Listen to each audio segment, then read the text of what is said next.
मधु, लेकिन सीधे आपके पास आते हुए आप देखिए, हम सब ने देखा था कमला हैरिस के जीतने के बाद हिंदुस्तान के लिए परिस्थितियां अलग होती, लेकिन वो बीते दौर की बात हो चुकी है। ट्रंप भारत के लिए नए नहीं हैं। कई बड़े बड़े कार्यक्रमों का आयोजन हिंदुस्तान में उनके लिए किया गया। यहां पर आकर वो जा चुके हैं और नरेंद्र मोदी के साथ उनके संबंध भी जग जाहिर हैं। तो इसके आधार पर क्या ये माना जा सकता है कि आगे आने वाले वक्त में और गहरे रिश्ते दिखाई देंगे दोनों देशों के बीच में? अगर कुछ कंफ्यूजन कुछ मुद्दों को लेकर है भी तो उसको दूर कर लिया जाएगा समय के साथ। मधु,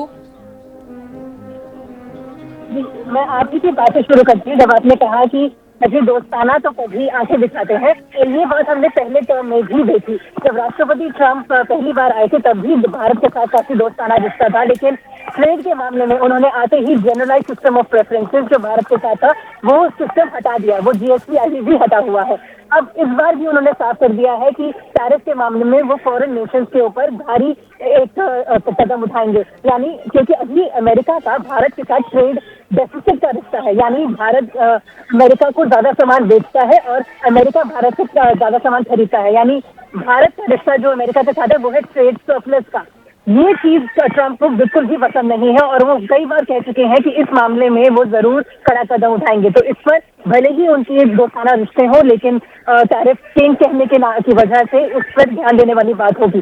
दूसरी बात ये भी है कि जब ट्रंप दोस्ती की बात करते हैं, आपने चीन की बात उठाई, अभी तक चीन के साथ उनका नर्म रवैया नहीं था, लेकिन इस बार इनॉग्रेशन में पहली बार उन्होंने चीन के राष्ट्रपति शी जिनपिंग को खुद ही फोन करके न्यौता दिया। वो दूसरी बात है कि चीन के प्रोटोकॉल के हिसाब से वो नहीं आए, लेकिन उन्होंने अपने वाइस प्रेसिडेंट को भेजा, जो चीन की तरफ से भी पहल दिखाता है कि अभी तक इतने उच्च स्तरीय लेवल पर किसी भी सीनियर ऑफिसर को चीन चाइना की तरफ से नहीं भेजा गया था।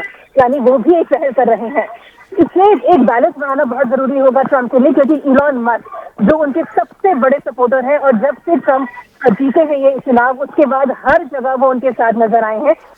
इलॉन मस्क का बहुत बड़ा उद्देश्य है कि चीन के साथ नरमी बरती जाए। अब ऐसे में ट्रंप जो है भारत को भी साथ लेके चलेंगे क्वाड के मामले में। इलॉन मस्क के साथ भी उनको एक बात रखनी है कि चीन को किस तरह से नरमी बरती जाए। ये बैलेंस बनाना उनके लिए सबसे बड़ा चैलेंज होगा जो वो सीधा ही एड्रेस करना चाहते हैं। ठीक है विशाल, आप कुछ कहना चाह रहे? देखिए, टैरिफ को लेकर एक बार जब उनसे पूछा गया, बातचीत की गई, उन्होंने कहा था कि शब्दकोश का ये सबसे सुंदर शब्द है और जब भी टैरिफ की बात आती है तो वो भारत की चिंताएं बढ़ा देता है। और चित्रा देखिए, ट्रंप ये जानते हैं कि भारत अपने हितों को आगे रखता है। और हमें याद होगा जब अभी एक चुनावी जनसभा के दौरान उन्होंने इस बात को बोला भी था कि भारत के साथ कोई भी नेगोशिएशन करना बहुत कठिन होता है, और खासतौर पर प्रधानमंत्री नरेंद्र मोदी के साथ में ट्रंप का यह बयान सामने आया था। तो इससे इतना ये ना समझा जाए कि ट्रंप आते ही भारत पर बहुत बड़े टैरिफ थोप देंगे या भारत का निर्यात कम हो जाएगा। मुझे लगता है कि अमेरिका भारत के साथ अपने रिश्ते पहले से और ज्यादा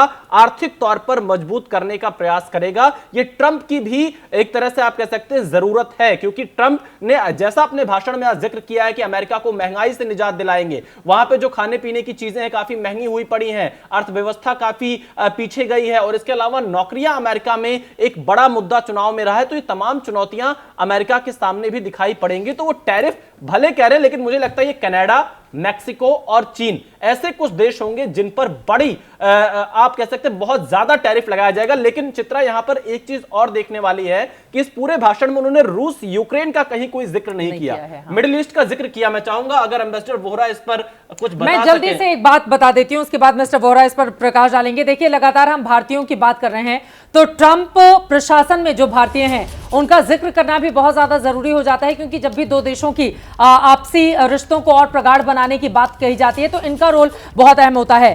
काश पटेल हैं जो कि डायरेक्टर हैं एफबीआई के, जय भट्टाचार्य हैं डायरेक्टर हैं नेशनल इंस्टीट्यूट ऑफ हेल्थ के, हरमीत ढिल्लो हैं आप असिस्टेंट अटॉर्नी जनरल हैं सिविल राइट्स के, विवेक रामासामी जिनकी बीते दिनों हमने बहुत चर्चा देखी थी वो सह अध्यक्ष हैं डिपार्टमेंट ऑफ गवर्नमेंट एफिशिएंसी के, और श्रीराम कृष्णन है सीनियर पॉलिसी एडवाइजर हैं एआई के। इसके जरिए आप समझ सकते हैं कि भारतीयों का दखल भी, और अब तो बार बार हम जब भी उपराष्ट्रपति की बात करेंगे तो फिर उनकी वाइफ का जिक्र होगा और फिर भारतीय खुश हो जाएंगे। लेकिन यहाँ पर विशाल जिस बात का जिक्र कर रहे थे, वास्तव में टैरिफ को लेकर हिंदुस्तान को बहुत परेशान होने की जरूरत नहीं है। और एक ट्रंप को तो सब जानते हैं, इस तरह से भी जो एक आम भारतीय है जो ट्रंप के जीतने पर खुशी मनाता हुआ भी दिखाई दिया था। हमने वो तस्वीरें भी अपने दर्शकों को दिखाई दी थी। तो बहुत ज्यादा चिंता की जरूरत नहीं है दीपक वोरा मेरा जी? नहीं ख्याल ज्यादा चिंता करने की जरूरत है, क्योंकि ट्रंप साहब का ट्रेड के मामले में, फिनेंस के मामले में उनकी दुश्मनी भारत से नहीं है, उनकी दुश्मनी चीन से है। और अगर कोई है जो उनका साथ दे सकता है, जो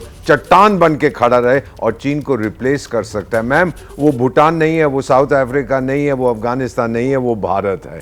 इसीलिए वो ध्यान रखना होगा, जब अमेरिका फर्स्ट की नीति का बार बार वो जिक्र करते हैं तो अमेरिका के हित में जो भी देश होगा वो उसको लेकर, और अमेरिका का चाल चरित्र और चेहरा, हम खुश हो सकते हैं कि ट्रंप आ गए हैं, रिश्ते और प्रगाढ़ होंगे, मजबूत होंगे।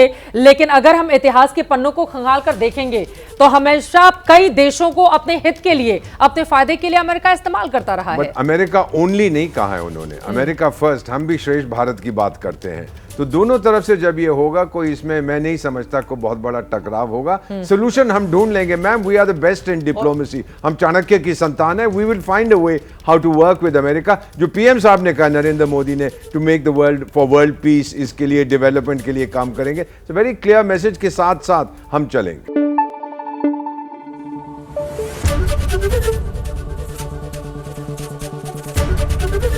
एबीपी न्यूज आपको रखे आगे।